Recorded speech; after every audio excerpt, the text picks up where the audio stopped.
تمام دیکھنے اور سننے والے ناظرین و سامعین کو السلام علیکم۔ دوستو، ہر چیز اللہ تعالیٰ نے بے مقصد نہیں پیدا فرمائی، اور جس چیز کو بھی پیدا فرمایا اس کے پیچھے کوئی نہ کوئی وجہ، کوئی نہ کوئی تخلیق، کوئی نہ کوئی اللہ پاک کی خفیہ تدبیر ہوتی ہے۔ دوستو، مچھلی کی سب سے پہلے جب مچھلی کو پیدا کیا گیا تو اس کی زبان موجود تھی، پھر اس سے ایسی غلطی ہوئی کہ اس نے غلط بات کو پھیلایا تو اللہ پاک نے اس پر ناراضگی کا اظہار کرتے ہوئے اس سے اس کی زبان چھین لی۔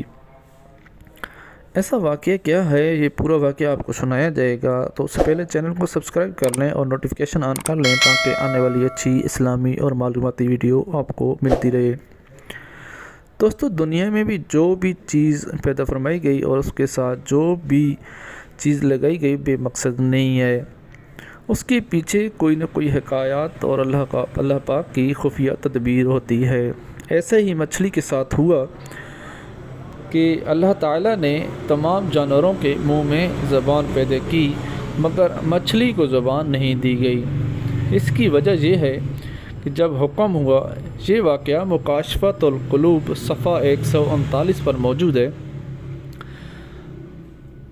جب حکم ہوا اللہ پاک سے کہ فرشتوں نے آدم علیہ السلام کو سجدہ کیا اور ابلیس رجیم مردود ہو کر مسخ شدہ بری صورت میں زمین پر پھینک دیا گیا۔ چونکہ اس نے سجدہ نہیں کیا تو زمین پر پھینک دیا گیا، تو وہ سمندروں کی طرف گیا تو اسے سب سے پہلے مچھلی نظر آئی، جسے اس نے آدم علیہ السلام کی تخلیق کا قصہ سنایا اور یہ بھی بتلایا کہ وہ بحروں کے جانوروں کا شکار کرے گا۔ تو مچھلی نے تمام دریائی جانوروں تک حضرت آدم علیہ السلام کی کہانی کا قصہ سنائی۔ اس ہی وجہ سے اللہ تعالیٰ نے اس کی زبان ختم فرما دی اور اس کو زبان سے محروم کر دیا۔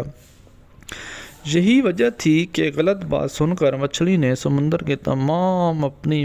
مچھلیوں کو اس میں بات پھیلائی، تو اس کی وجہ سے اللہ پاک غضبناک ہوا اور اس سے اس کی زبان چھن گئی۔